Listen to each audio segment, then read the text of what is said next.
Alors, voyons, tu rentres dans une auberge. Bah ouais.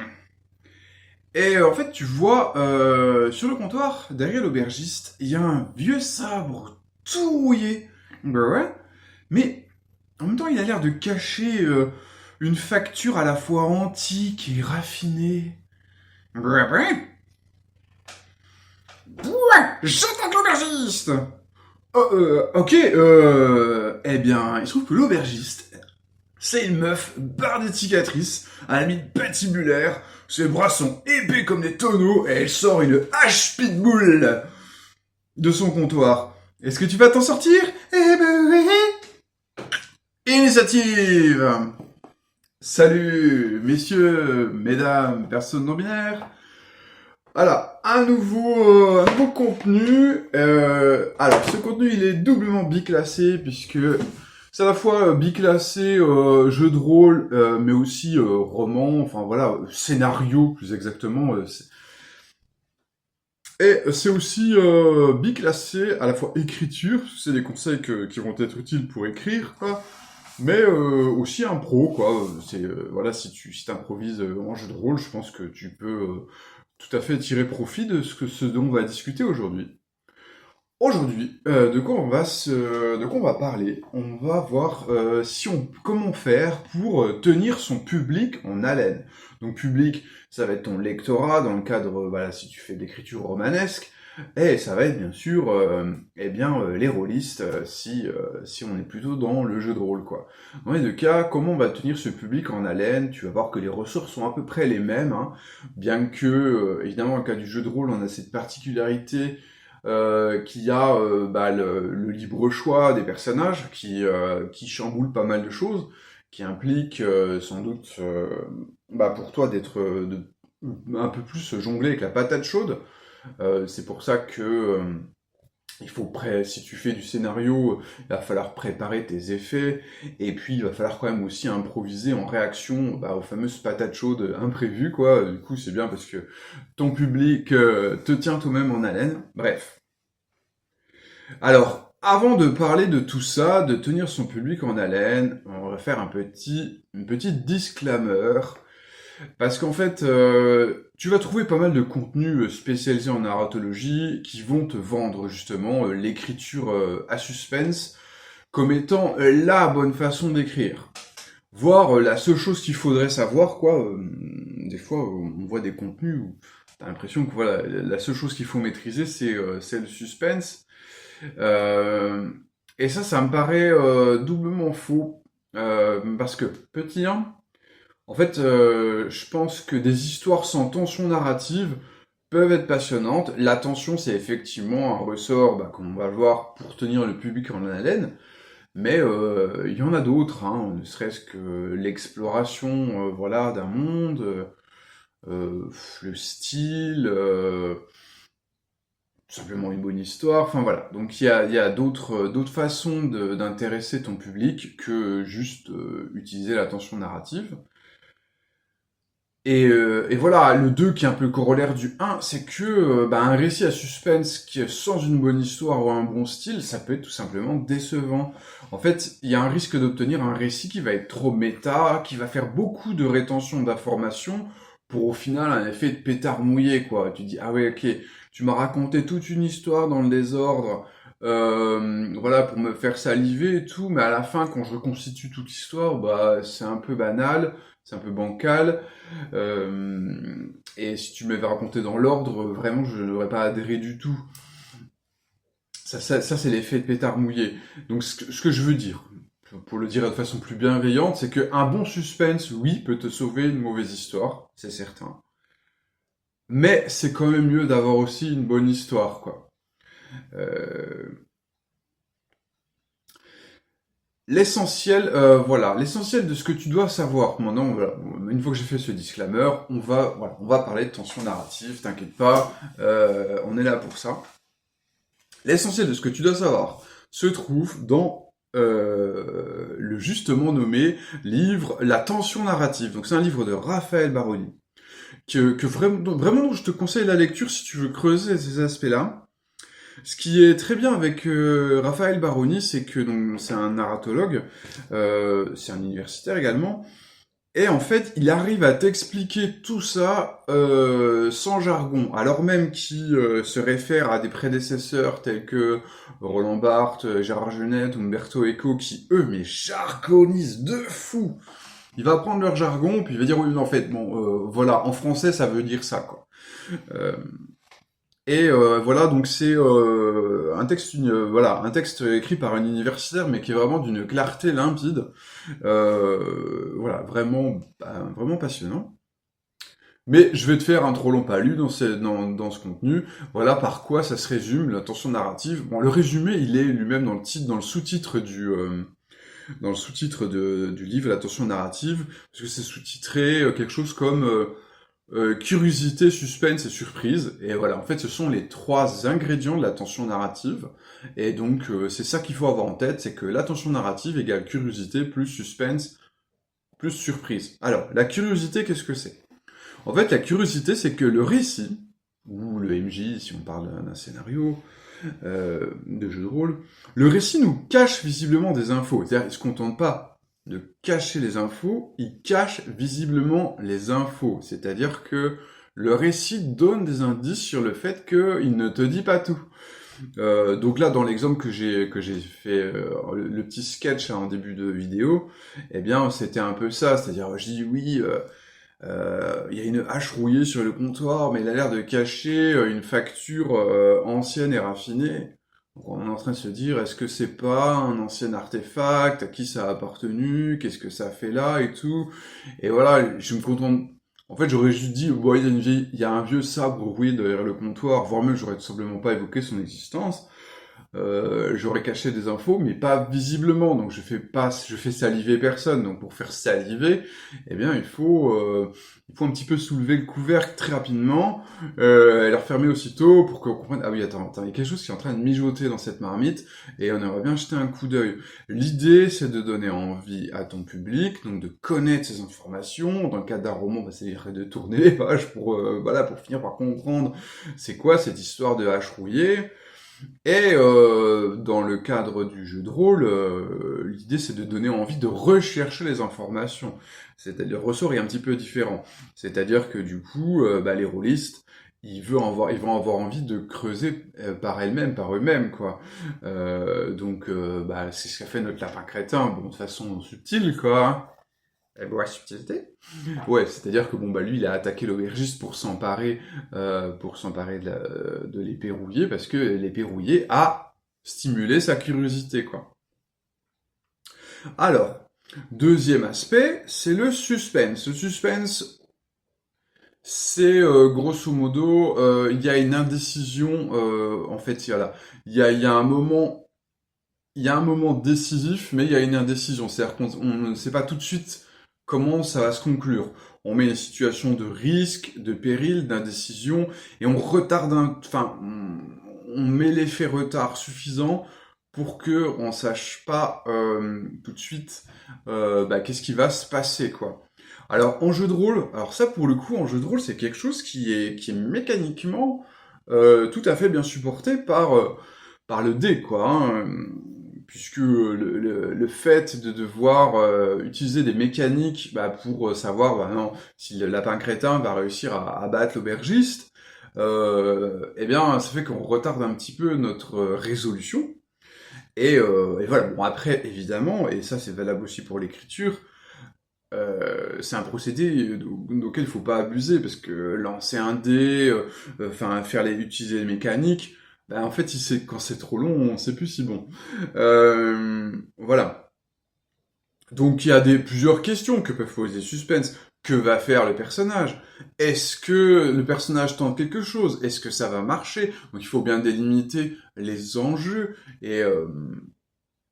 Alors, j'insiste par exemple en jeu de rôle sur le fait, quand je dis délimiter les enjeux, c'est-à-dire avant de lancer le dé, de savoir pourquoi on lance le dé, quels sont les enjeux, qu'est-ce qui va se passer si le dé échoue, qu'est-ce qui va se passer si le dé réussit. Je te renverrai à un podcast qui s'appelle Ce qu'on ressent quand on lance les dés, parce que des fois, notamment lors de combats, on va lancer les dés et on ne sait pas trop pourquoi, quoi. Et donc du coup, bah, le suspense, il est un peu moyen, quoi. Il faut que on se fasse une idée du risque. Il y a aussi une forme de suspense un peu particulière, un peu méta, qui est est-ce que le personnage va réaliser le danger que le public connaît par effet d'ironie dramatique? C'est le fameux au cinéma, il y a une bombe posée sur la table, bah, les spectateurs savent bien qu'il y a une bombe, mais a priori, le personnage ne sait pas. Est-ce qu'il va découvrir qu'il y a une bombe sur la table avant qu'elle explose? Voilà, suspense. Alors c'est un effet d'ironie dramatique qu'on peut reproduire en jeu de rôle, mais c'est un petit peu moins facile puisque bon bah les personnages et le public, enfin entre guillemets, ça fonctionne pas aussi bien quoi. Hein. Euh, donc du coup, en tout cas, enfin l'ironie dramatique c'est un outil dont tu peux user en JDR, mais ça va pas forcément créer un effet de suspense. Euh, je renverrai un vieux podcast qu'on avait fait avec la cellule qui s'appelle Le Suspense, voilà, qui va un petit peu voir comment on peut développer le suspense en JDR. Dernier aspect du triptyque sur la tension narrative, c'est la surprise. La surprise, c'est on va surprendre les attentes du public. Mais pour mieux surprendre les attentes du public, il faut d'abord créer ces attentes. Parce que si le public s'attend à rien, il peut difficilement être surpris. Donc en fait, il faut qu'on essaye de placer le public dans une disposition à s'attendre à une suite logique, et ensuite on va tromper cette suite logique. Donc là, dans l'exemple que j'ai fait, la surprise, en fait, que c'était un peu, bon bah, je travaille sur des clichés, on parle de l'aubergiste. Généralement, si tu veux, dans les stéréotypes, l'aubergiste, c'est une personne qui est pas spécialement badass. C'est vraiment le PNJ de base. Et donc, on s'attend pas à ce que l'aubergiste, ce soit un vétéran niveau 15, quoi. En plus, j'ai un peu insisté sur... à nouveau, parce que en fait, quand je dis tu rentres dans une auberge, j'ai fait exprès de pas la nommer, hein, d'ailleurs, pour vraiment que ce soit l'auberge lambda, stéréotypée, cliché. On s'attend pas non plus à ce que l'aubergiste sorte un équipement hors du commun. Donc j'ai inventé la hache pitbull, quoi. Je dis, qu'est-ce que c'est que ça? Pourquoi? Enfin là, déjà cette aubergiste d'une. Et bon, tu vois, il y a aussi, il y a vraiment des effets de sur le non-dit, quoi. Je te renvoie la vidéo sur le non-dit, le non-joué et le, je sais plus quoi, le non-jeu. C'est-à-dire que j'ai fait exprès de pas décrire l'aubergiste, ce qui fait que tu t'es peut-être fait une image mentale de l'aubergiste standard, tu sais, le type un peu replay, dont la boucle c'est d'essuyer, tu vois, toujours le même verre en boucle tant qu'on lui parle pas. Et j'ai fait exprès de pas décrire l'aubergiste parce que d'une, j'ai introduit plein d'éléments de surprise d'un coup quand je me mets à la décrire. Déjà c'est une femme, et puis surtout bah elle est hyper badass et en plus elle a une arme vraiment chelou. Voilà.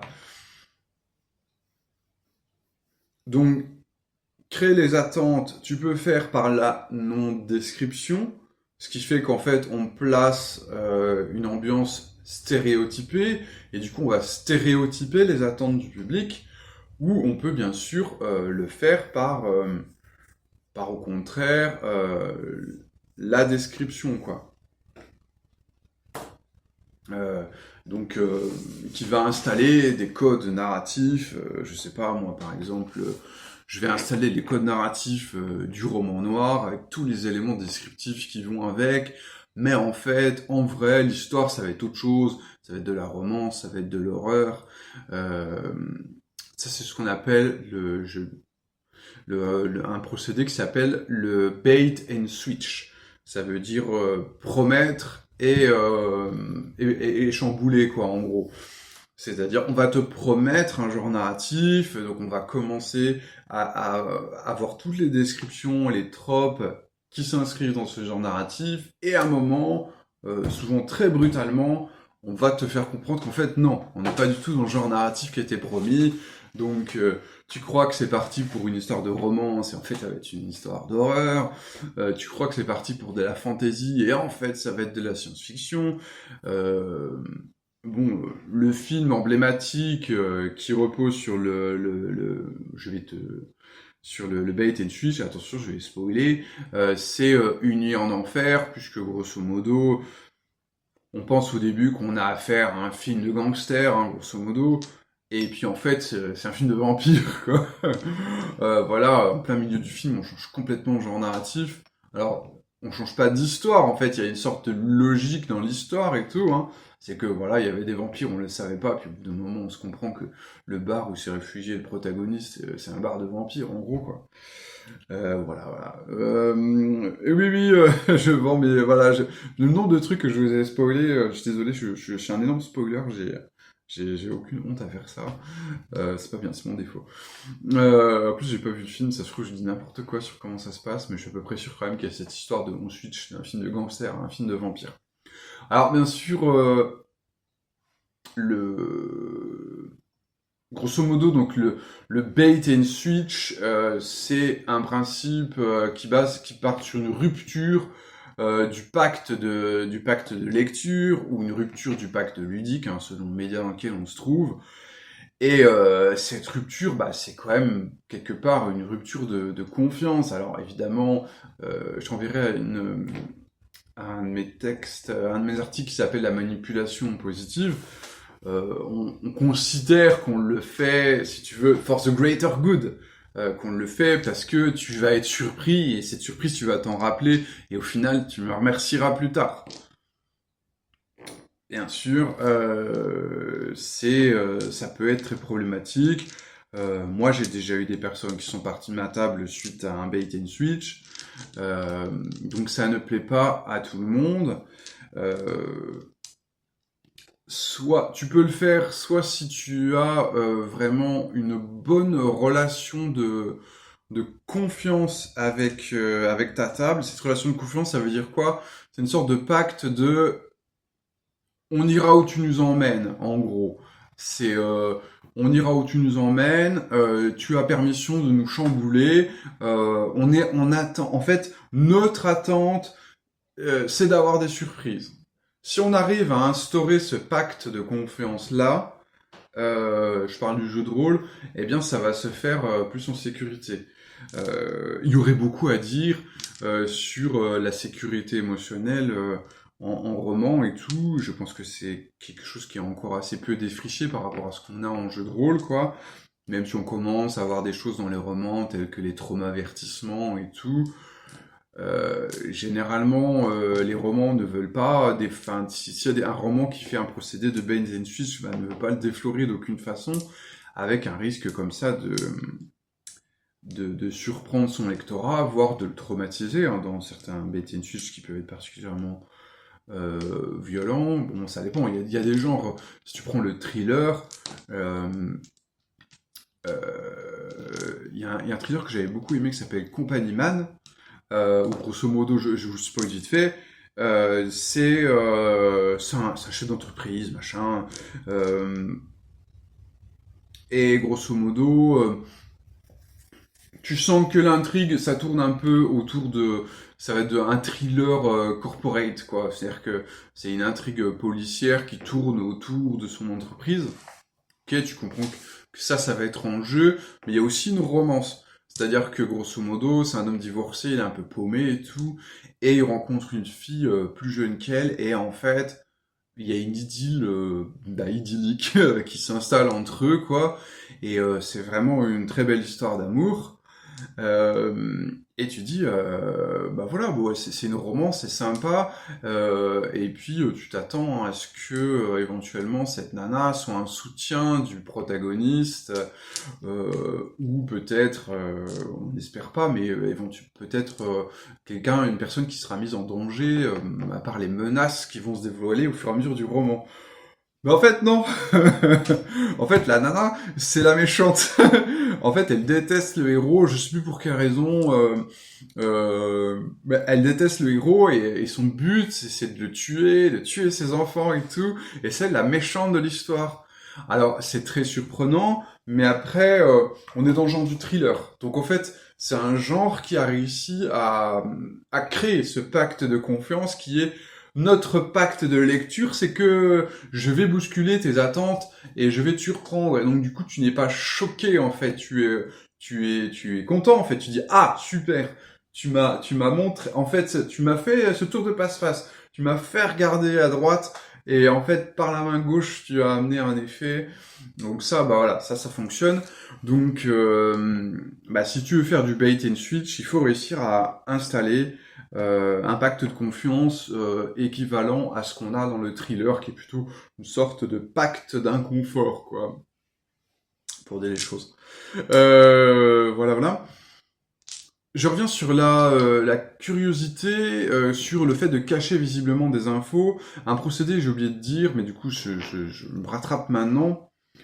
C'est que ce fait de cacher visiblement des infos, ça peut se passer par le fait que les personnages, ou éventuellement les PNJ dans le cadre d'un jeu de rôle, les personnages parlent entre eux de quelque chose qui fait sens pour eux, tu vois, mais qui n'est pas explicité au lectorat ou au PJ. Donc un exemple qui m'avait beaucoup fasciné, c'est dans Perdido Street Station, où comment, à un moment pour résoudre un problème, une menace dans une menace dans la ville, la menace des Gorgones, il y a des PNJ qui disent ah mais on pourrait peut-être utiliser la torsion. Tout ça, un roman de fantasy, hein, Perdido Street Station. Il y a un autre qui se dit mais la torsion, vous êtes fous.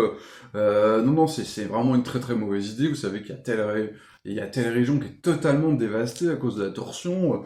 Non, il faut comment on n'aurait jamais dû expérimenter de faire de la torsion et il faut jamais plus en refaire, quoi. Alors, il se trouve que c'est jamais développé plus loin dans le roman. Alors, je sais pas si c'est parce que ça s'inscrit dans un cycle et que ça va arriver plus tard, ou que c'était juste un élément de lore, mais c'est un bon exemple où, quand même, ça titille ma curiosité, j'ai envie de dire, mais c'est quoi la torsion et tout, et je m'attends à ce qu'on en parle plus tard, quoi. Donc, voilà, ce côté parler de choses qui sont bien connues, des personnes qui en parlent, mais qui sont pas bien expliquées aux personnes qui écoutent, c'est un très bon procédé de curiosité, quoi.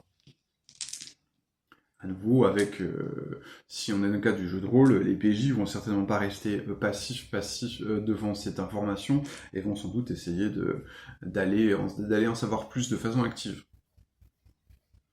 Le découpage du récit est très très important quand on veut ménager ces trois effets, curiosité, suspense, surprise. En fait, il est important d'avoir un découpage assez déstructuré, quoi.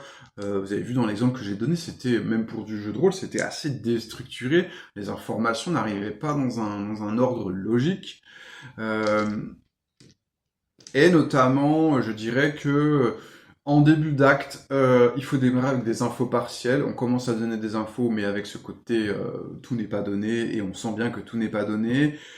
Et au cours de l'acte, une certaine partie des infos promises vont être distribuées, mais pas toutes.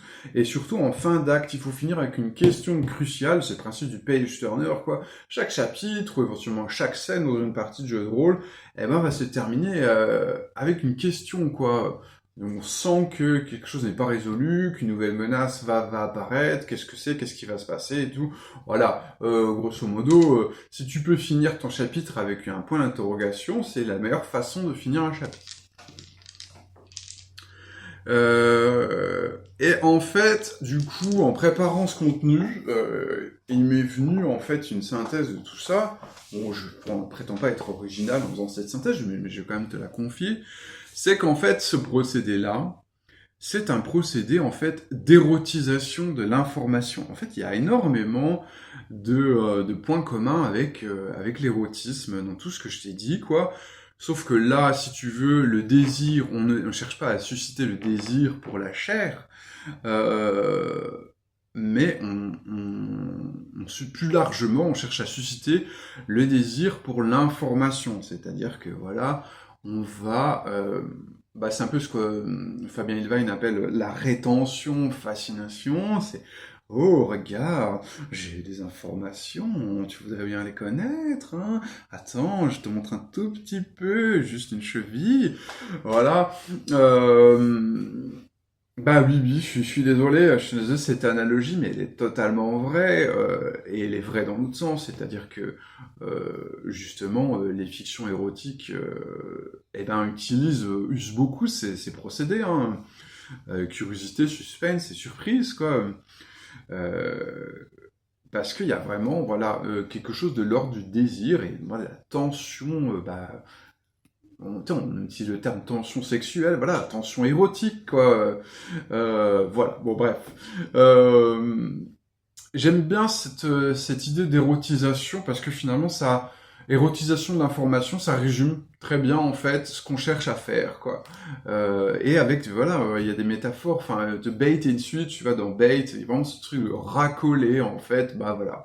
C'est un peu, oui, c'est un peu lubrique.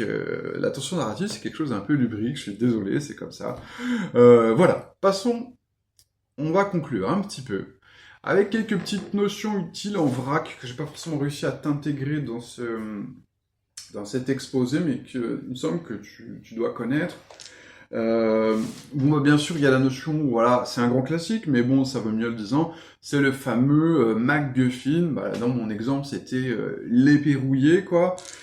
Il y a un objet qui devient un centre d'intérêt, qui semble avoir un grand potentiel, même si en vrai c'est jamais très bien explicité, qui peut s'avérer au final assez annexe dans l'histoire, mais qui va susciter un enjeu, que plusieurs factions vont se disputer et tout.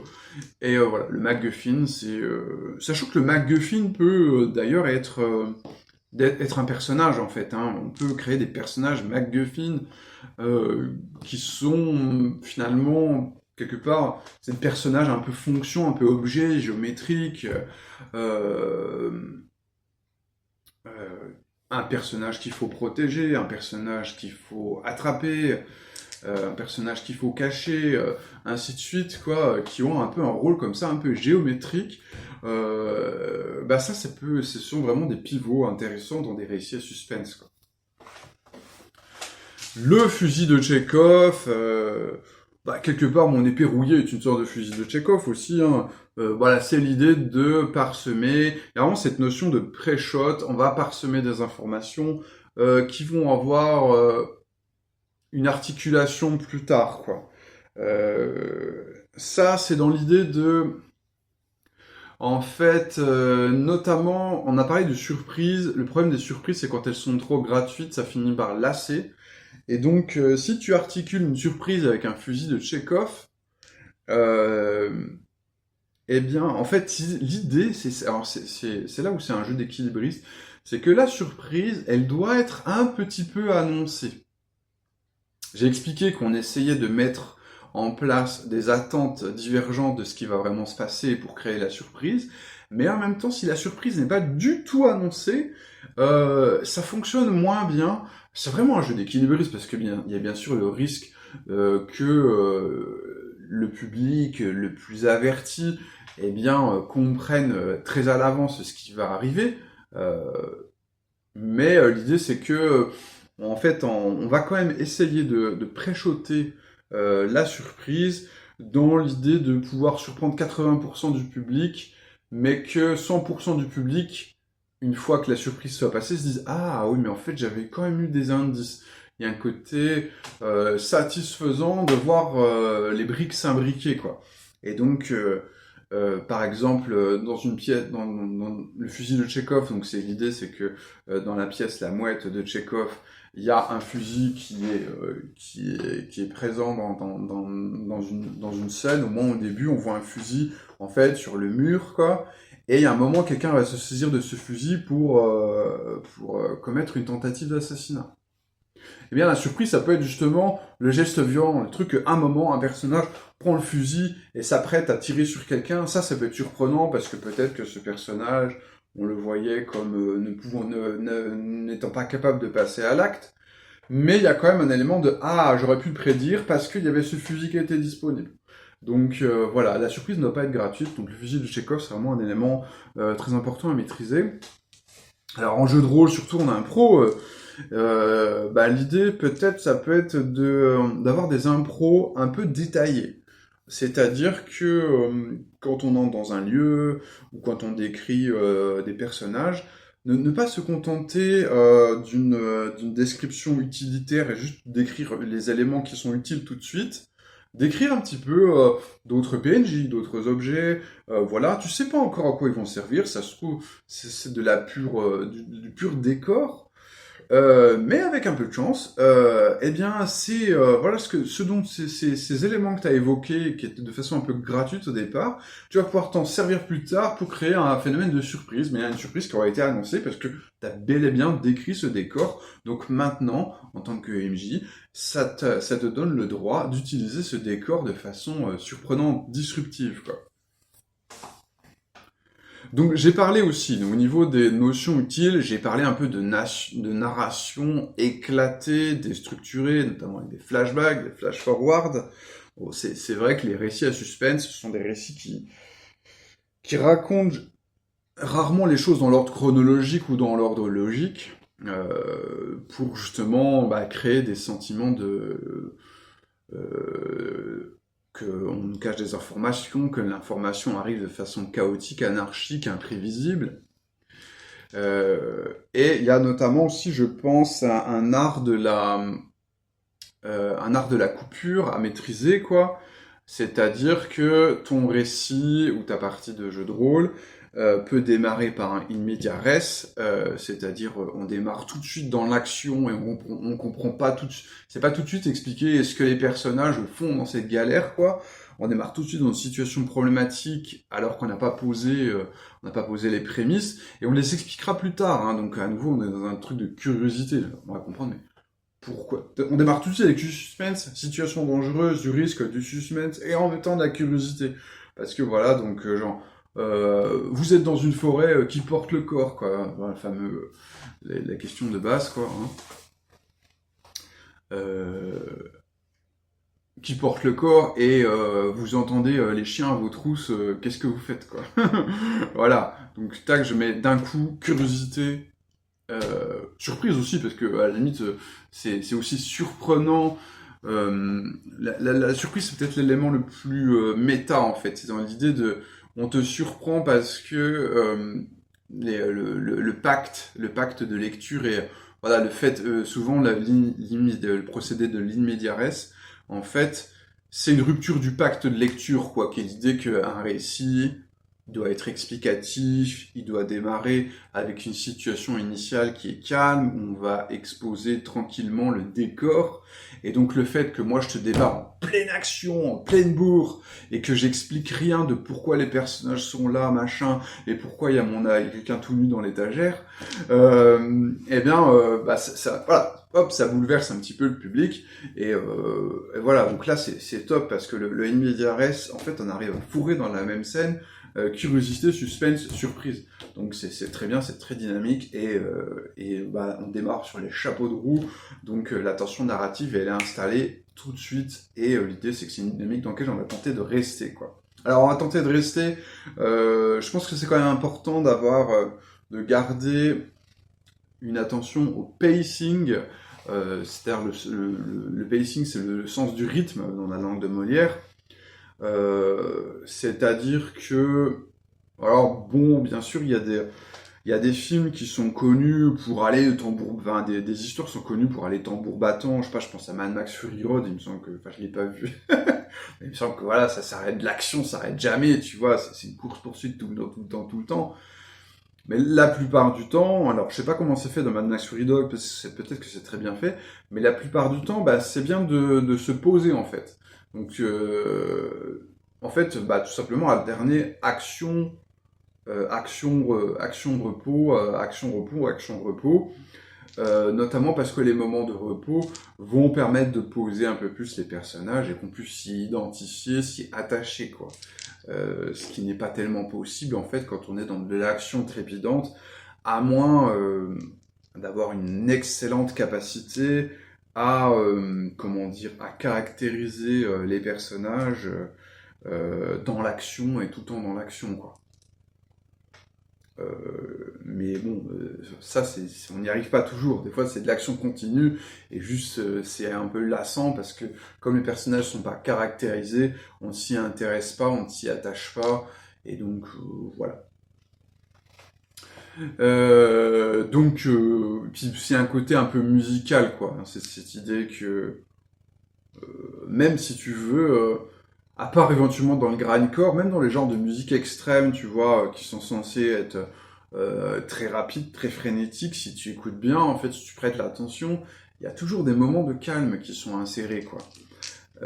Même dans du death metal ou du black metal, tu vas avoir l'effet montagne russe, quoi. Ça monte, ça descend, ça monte, ça descend, quoi.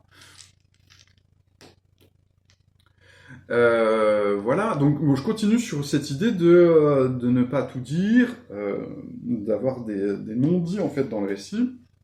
Donc on a parlé du in media res. Il y a aussi en plein milieu de récit, tu ne pas hésiter à procéder à ce qu'on appelle un montage cut, c'est-à-dire faire une ellipse brutale, faire un saut dans le temps, tu vois, très brutal, sans forcément expliquer. Clairement, il y a des choses qui se sont passées entre les deux, mais c'est pas expliqué. Il y a des petites cartes de montage cut dans un supplément de Sombre. J'essaierai de te retrouver la ref, quel numéro exactement. Donc l'idée, c'est lui, là, Jeune Scipion, donc l'auteur de Sombre, il appelle ça la bobine manquante, parce que Sombre, c'est un jeu de rôle qui tente d'émuler le cinéma d'horreur, quoi. Et il y a un peu ce trope dans le cinéma d'horreur nanardesque que carrément, il manque une bobine, tu vois, et donc il manque une partie du film. Et cette idée que, d'un coup, les personnages, la situation des personnages évolue très très brusquement. Il s'est probablement passé un long laps de temps entre deux scènes, tu vois. Et il y a clairement un changement qui peut être observé, de situation, peut-être d'un coup il y a un personnage qui a un bras en moins, tu vois. Mais ça nous est pas expliqué tout de suite qu'est-ce qui se passe. Et en plus, on est de toute façon dans un moment de danger qui fait qu'on expliquera plus tard, quoi. Donc c'est littéralement l'équivalent du in media res, mais en milieu de récit, quoi, cette fois-ci. Alors que l'in media res, c'est au début du récit. Donc le montage cut. Et puis bon, bah évidemment, il y a le miroir de tout ça à la fin. C'est la fin en cliffhanger. Moi, j'avoue que j'adore les fins en cliffhanger. Donc c'est l'idée que cliffhanger, donc c'est moment suspendu, quoi. C'est suspendu à la falaise, quoi, en gros, c'est ça que ça veut dire. Et en fait, c'est l'idée que plutôt que en fait, nos attendus sur une narration classique, c'est que donc on a des péripéties, on a un climax, une espèce de grosse scène d'action qui va tout résoudre, et éventuellement on a un post-climax, c'est-à-dire une ou plusieurs scènes de calme où les derniers enjeux sont résolus, et puis grosso modo on voit un peu la conclusion de la vie des personnages. Ça peut aller jusqu'à des fois plusieurs décennies après l'action principale. On explique comment les personnages finissent leur vie, quoi. Je te renvoie à la vidéo sur les épilogues des personnages. Et évidemment, le cliffhanger, le cliffhanger, il casse tout ça. Donc il y a la disparition du post-climax. Éventuellement même le cliffhanger, soit on coupe juste après le climax, mais avec un événement surprenant, tu vois, genre ça y est, on a tué le méchant et tout, et on se retourne, tu sais, sur notre le PNJ mentor sympa qui nous accompagne depuis le début. Et puis d'un coup, tu vois ce mentor et te regarde d'un air comme ça, bien maléfique, et là, on coupe. Dit en fait c'était lui le méchant, et puis c'est coupé, quoi, donc on peut pas résoudre. On peut aussi carrément faire, ça j'en suis encore plus fan, faire le cliffhanger, la coupure juste avant le climax. C'est-à-dire, ça y est, enfin on est face à sa némésis, face au grand méchant, duel de regard, et là ça coupe. Ça c'est génial parce qu'il y a désolé, je vais reprendre la métaphore érotique, hein, mais il y a ce coitus interruptus, quoi, qui est quelque part vraiment jouissif. Enfin, il y a une frustration qui fait que en plus, il faut savoir, attention, neurologie de comptoir, que apparemment on garde mieux en mémoire ce qui est inachevé. Donc en fait, un récit inachevé va plus te marquer qu'un récit qui arrive jusqu'à une conclusion satisfaisante avec tous les épilogues qui vont bien. Un récit qui coupe comme ça, là, tac, qui te laisse comme ça sur ta faim, bien, c'est d'une certaine façon satisfaisant. C'est satisfaisant dans le paradigme tension narrative, on va être bousculé, quoi.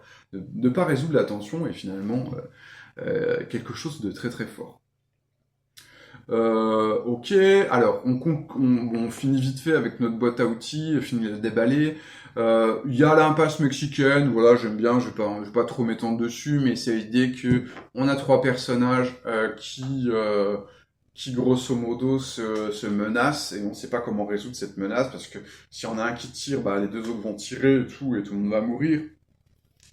Alors, je suppose on peut largement faire une variante de cette impasse mexicaine dans d'autres styles que le combat et le truc de chacun se pointe avec une arme. Ça peut être pourquoi pas un triangle amoureux, quoi. Trois personnes où il y a des enjeux amoureux forts se retrouvent ensemble et tout, là. Gros, je sais pas quoi, rotation de la caméra autour de ces personnages et tout, truelle de regard. Je sais pas de duel en trois, c'est truelle, non? Voilà, ça c'est un procédé qui est assez cool. Et par exemple, je te enverrai un compte rendu de partie où on avait fait ça. On commence. En fait, c'était un hommage à un jeu qui n'a jamais été publié, un projet de Epiphany qui s'appelait Mexican Standoff, un passe mexicaine.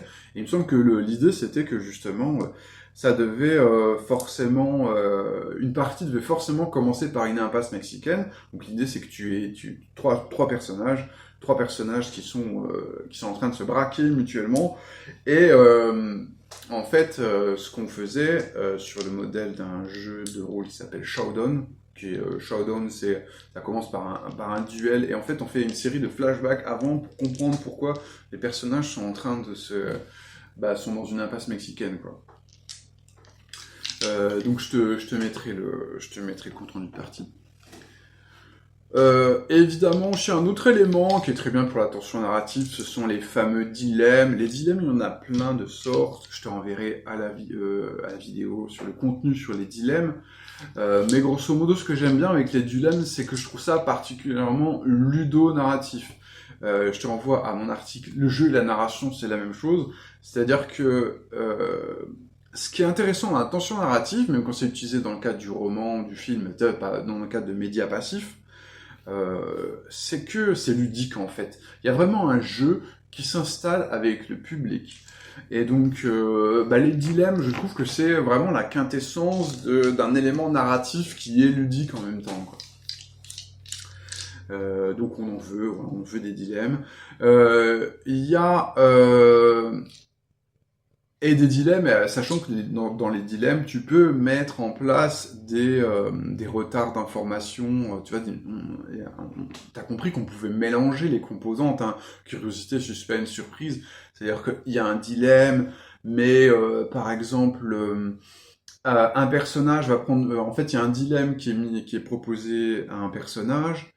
Mais on te dit pas tout de suite la décision du personnage, et du coup il y a un autre personnage qui va prendre une décision peut-être un peu conne, pensant que l'autre va prendre la mauvaise décision, et va prendre, enfin, tu vois, par exemple, je suis en train de lire un bouquin qui s'appelle La Louve et le Viking, et donc grosso modo, il y a le héros en fait,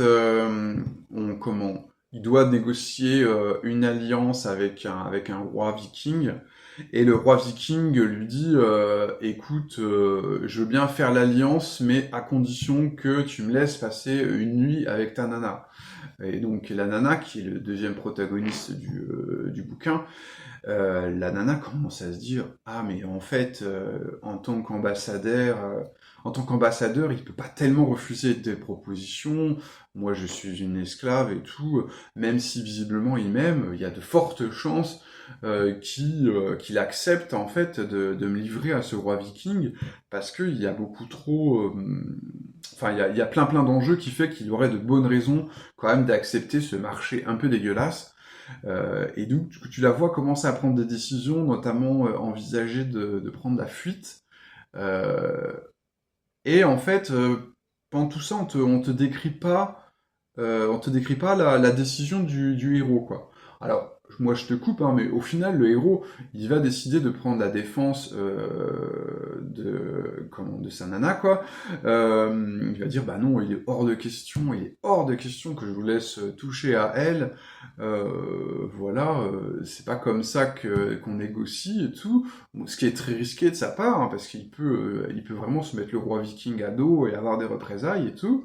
Mais bon, en fait, l'idée c'est que euh, il y a une tension qui est mise sur parce que vraiment à ce stade du bouquin, en fait, la nana donc, qui est une ancienne, qui est une esclave en fuite et tout, étrangère, et lui en fait c'est un roi viking déchu. Eh bien en fait elle a quand même s'il s'est montré quand même plutôt très bienveillant à son égard. Et là, de bonnes raisons de se dire, ouais, mais en fait, ça se trouve, il est comme les autres, c'est-à-dire que ma vie n'a peut-être aucune importance pour lui, et puis, même s'il en a un peu, il a de tels enjeux, de telles obligations, qu'il se pourrait que, de toute façon, si je dois servir d'objet de tractation, ben, il le fera quand même à contre-cœur, mais il le fera. Et donc, en fait, on partage un peu son appréhension sur la décision du personnage, et ça, cette appréhension leur aurait été totalement coupée si, direct, l'autrice, Sophie Daba, voilà, excellente autrice, je pense vraiment sous-cotée, même si vous aimez pas la romance ou entre guillemets les, euh, les romans écrits par des filles, enfin, je pense que vous pouvez, à mon avis, vous pouvez prendre n'importe quel bouquin de Sophie Daba et ce sera un banger, quoi. Et il y a voilà, bon, bref, il y a Sophie Daba a vraiment l'intelligence de pas nous donner tout de suite la décision du personnage principal, parce que sinon ça casserait aussi le dilemme intérieur que vit la nana qui est spectatrice du dilemme principal, quoi. Bon bref, je pense que c'est pas très clair comment j'explique, mais voilà. Donc n'hésite pas à mélanger un peu les ingrédients, quoi, pour avoir vraiment un plat très relevé. Il y a la microtension, ça on en parle assez peu en fait. Alors à nouveau, j'ai parlé du jet de dés, hein, mais le fait c'est des fois de... Bon, j'ai dit qu'il fallait pas jeter les dés pour n'importe quoi, mais quand même des fois, jeter les dés pour des petits trucs, mais des trucs pas importants, tu sais, du genre... un jet de perception. Un jet de perception. Ouais, un jet de perception.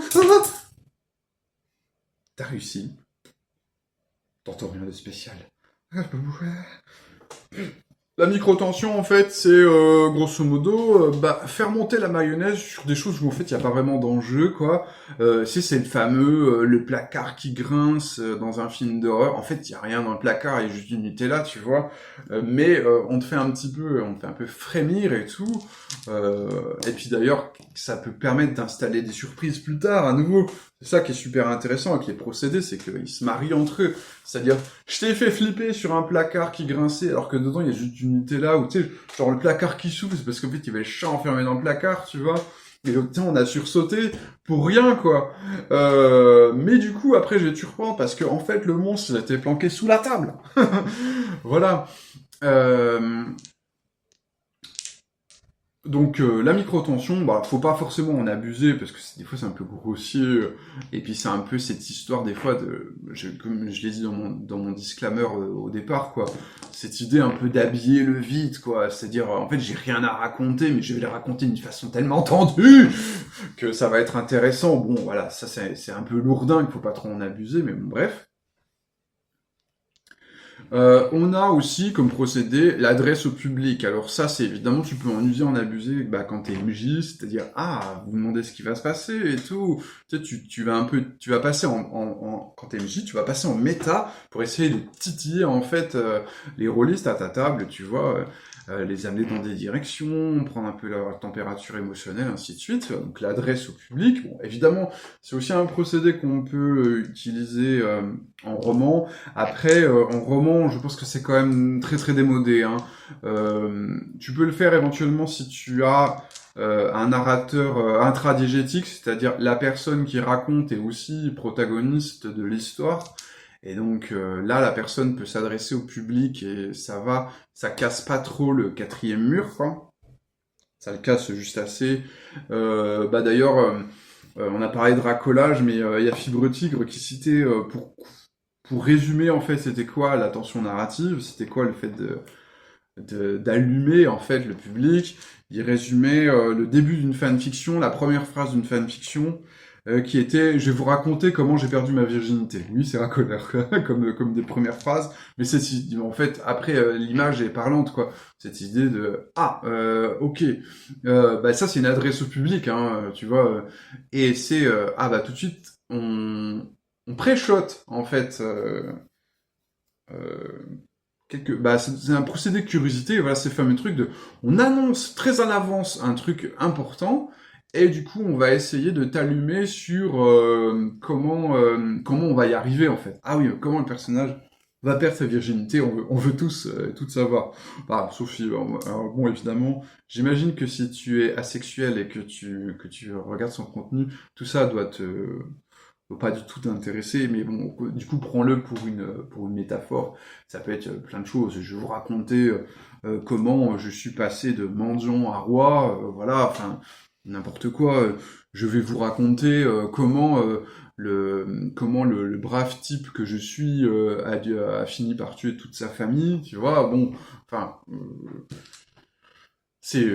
voilà, c'est cette idée que finalement l'apex de l'histoire est annoncé dès en avance et avec une promesse, si tu veux, de grand écart en fait entre l'introduction et la fin, et donc du coup, on a envie de savoir ce qui se passe entre les deux, quoi. Donc ça, à nouveau, ça c'est un processus d'érotisation de l'information. Après, bon, l'adresse au public, même par l'entremise d'un narrateur, on a que ça pouvait paraître un peu démodé ou en tout cas un peu contre-immersif, mais on peut tout à fait érotiser l'information par les dialogues, quoi. Je reprends l'exemple de La Louve et le Viking, voilà, c'est juste parce que c'est le truc que je suis en train de dire, mais il y a il y a un garde viking qui explique à la narratrice, écoute, je suis pas je suis plutôt en désaccord avec ce que prépare mon roi et tout, et je veux t'aider, j'ai mes raisons, mais je te les expliquerai plus tard. Ce soir, retrouve-moi cette nuit à tel endroit et je t'ai expliqué. Bah là, il y a une érotisation de l'information, mais par le dialogue. Ah, on reste en immersion, c'est-à-dire, ok, visiblement, il va me dire des informations importantes, ce garde, il va me les dire plus tard. En plus, il y a ce truc de ouais, ce soir en pleine nuit, tu dis mais est-ce que c'est pas un guet-apens, tu vois, ça sent un petit peu surtout que juste avant le garde, il avait quand même été présenté comme quelqu'un qui était un guerrier et tout, qui était dangereux. Les premiers échanges qu'il a avec la protagoniste sont pas du tout aimables en fait. Il a l'impression qu'il prend son pied à la situation, le fait qu'elle soit menacée et tout, que ça l'amuse et tout. Et puis juste après il dit non mais en fait j'approuve pas ce qui est en train de se passer et je veux t'aider et tout. Et du coup, ah là là, tu vois, on est un peu, on sait pas à quelle sauce on va être mangé. Tout est ambivalent, voilà. Ça, c'est à nouveau un procédé pour garder son public en haleine. Je suis désolé, je suis dans une cascade d'idées, mais cette idée de voilà des personnages qui sont ambivalents, on sait pas s'ils sont gentils, sont méchants. Jouer avec le trouble aussi, ça c'est pas mal. Quoi. Se faire souffler le chaud et le froid, quoi. Évidemment, c'est quelque chose qu'on aime bien, qui est très présent dans le style de la romance, quoi. Comme disait, comment il s'appelle, je crois que c'est Mathieu Triclot, la romance, c'est le genre du trop tôt. C'est-à-dire que ces deux personnages auraient tout pour s'aimer, mais c'est trop tôt encore. C'est trop tôt en fait pour que cette romance se conclue. C'est-à-dire qu'en fait, il y a des moments où ils se rapprochent, mais en fait, il y a un moment, il y a un des personnages, il fait un truc un peu border et tout, et voilà, et du coup, c'est une danse, on se rapproche, on se recule. Est-ce qu'il est gentil? Est-ce qu'il est méchant? Est-ce qu'il est fait pour moi? Est-ce qu'au contraire, c'est un red flag? Et ainsi de suite, quoi. Voilà, évidemment, Après, il y a peut-être des histoires de romance qui commencent avec coup de foudre au premier regard, on est tout de suite fait l'un pour l'autre et tout. Et en fait, alors c'est vrai qu'on peut avoir cette autre façon de faire, quoi. On est fait l'un pour l'autre dès le départ, il n'y a aucune ambiguïté sur le fait qu'on match à 100%, mais en fait, du coup, la tension elle va être sûre que, ah oui, mais on est séparés, tout le monde s'oppose à notre union, bah ça c'est un peu Roméo et Juliette, hein, quelque part. Hein. C'est-à-dire que les sentiments réciproques ne font quasiment dès le départ aucun doute, mais par contre il y a une telle adversité qui s'oppose à l'union que le questionnement il va être à ce niveau, quoi. Bon, Roméo et Juliette c'est peut-être un mauvais exemple parce que Roméo et Juliette c'est le genre de la tragédie, donc en fait en tant que public le pacte c'est tu sais que que ça va mal tourner, c'est juste tu te demandes comment ça va mal tourner mais tu sais que ça va mal tourner. Mais bon bref, c'est presque une anti-romance parce que le genre de la romance c'est plutôt on sait que ça va bien tourner, mais on se demande comment ça faire pour bien tourner, parce qu'au début on se dit putain les ingrédients c'est bizarre quoi. Ouais, tout est fait pour qu'ils s'opposent et tout. Comment cette jeune esclave étrangère en fuite peut avoir une romance avec un roi viking déchu qui a quand même des valeurs, enfin qui fait partie du peuple qui l'a réduit en esclavage, qui fait partie d'un peuple cruel qui lui a fait énormément de mal. Comment vraiment c'est possible qu'ils matchent ensemble, quoi. On sait pas, quoi. Comment ça va bien finir, quoi. Ça se trouve, j'ai pas fini le bouquin. Ça se trouve, à la fin, ça finit de façon horrible. Bref. Voilà, donc j'ai parlé des ruptures du pacte ludique. Une des ruptures que j'ai pas trop évoquées, c'est bien sûr le narrateur non fiable. Alors dans le cas du jeu de rôle, ça peut être du coup MJ non fiable. Bon, c'est un peu risqué, mais pourquoi pas jouer avec cette idée que le MJ, en fait, parce qu'on part du principe en jeu de rôle, si tu veux, que ce que dit le MJ, c'est la vérité.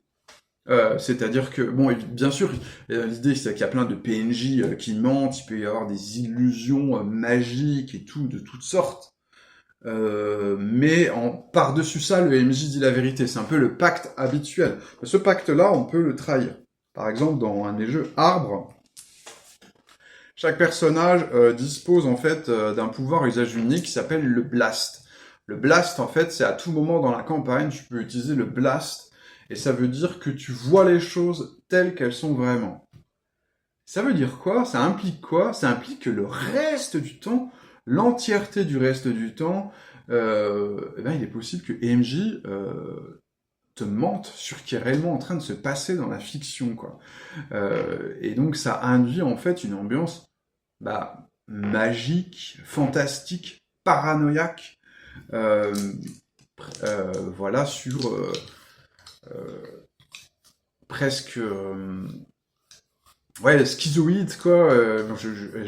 J'essaie de pas trop employer des termes cliniques parce qu'il est possible que je les emploie mal et que du coup je nuise aux communautés neuroatypiques qui sont concernées. Mais bon, bref, cette idée de voilà, on peut pas se fier à la réalité et ça, voilà, ça c'est génial. Évidemment, attention, une fois que les rôlistes ont compris ça, qu'on peut pas se fier à la réalité.